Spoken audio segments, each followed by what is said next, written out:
Well, he has been in the Latah County Jail now for more than a year. Bryan Kohberger, the prime suspect, accused of killing 4 University of Idaho students in November of 2022. He requested a public defense attorney to represent him in court, costing you, the taxpayers, hundreds of thousands of dollars.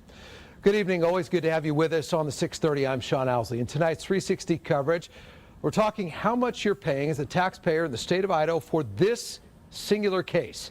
It's been nearly 14 months since Kohberger's first court appearance in the state of Idaho. He's been in the Latah County Jail since January 4th, 2023, on your dime. Today, Nonstop Local's John Webb set out to determine how much the case has cost the people of Idaho to date. Good evening, John. You did get some answers.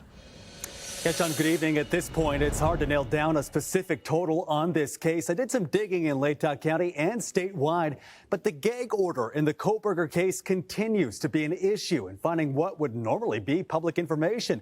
But tonight, we can definitively say it's already cost at least several $100,000. Earlier today, I called Latah County Treasurer B.J. Swanson to see how much this case has cost the county.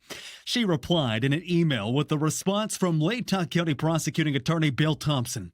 It reads in part, quote, "I do not believe we are able to finalize a decision on this request. I'm concerned that release of this type of information could run afoul of IC 75-124-1B and the court's non-dissemination order," end quote.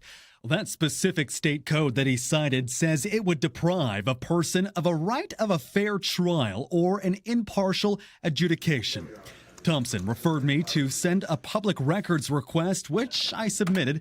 I was told it would be handed to Judge John Judge. I have yet to hear back. The Capital Defense Fund is a great tool to help in these types of situations. Kootenai County Commissioner Leslie Duncan serves on the Idaho Capital Defense Fund Board. The fund is comprised of counties that wish to take part. Essentially, the fund reimburses counties that are pursuing a capital crime. For a county to expend all of their available funds from now until October 1, it's probably going to be unlikely, maybe not impossible, but after that, the state will pick that up. At this point, we're not entirely sure of the grand total that Latah County has spent, but what we do know is how much has been expensed from just the capital fund. $874,477.06. That according to Commissioner Duncan. Again, it could be that the total cost is higher, but we don't have access to that information right now. Beyond court costs, Kohberger is being housed in the Latah County Jail.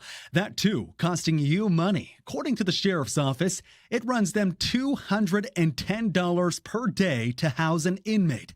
That covers everything from housing to food to medical costs. $210 times 365 days out of the year would put taxpayers at $76,650. Since Kohberger was booked, that would cost taxpayers nearly $88,000. So we know at least $962,257.06 has been spent. And not only has the trial not yet started, we don't even have a clear idea on when it might start. You'll recall the January 26th hearing in Latah County, prosecution wanting to move forward with the trial this summer. But Kohberger's public attorney, Ann Taylor, has something different in mind. I'm nervous telling you I'll be ready by summer of 2025.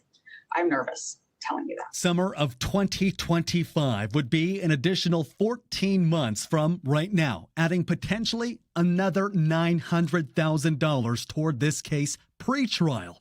Regardless, Commissioner Duncan reinstated the importance of a thorough trial. I want the public to remember that any capital crimes case, that we really want to do our due diligence and make sure that if we're going to sentence a citizen to death, that we overturn every rock and we do our due diligence to make sure that everything's done properly.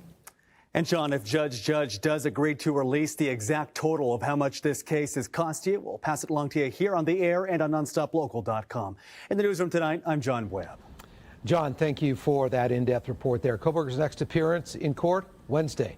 John will be in court with any new developments. And for more of our 360 coverage any time of the day, it's nonstoplocal.com, Spokane tab, and the 630 section.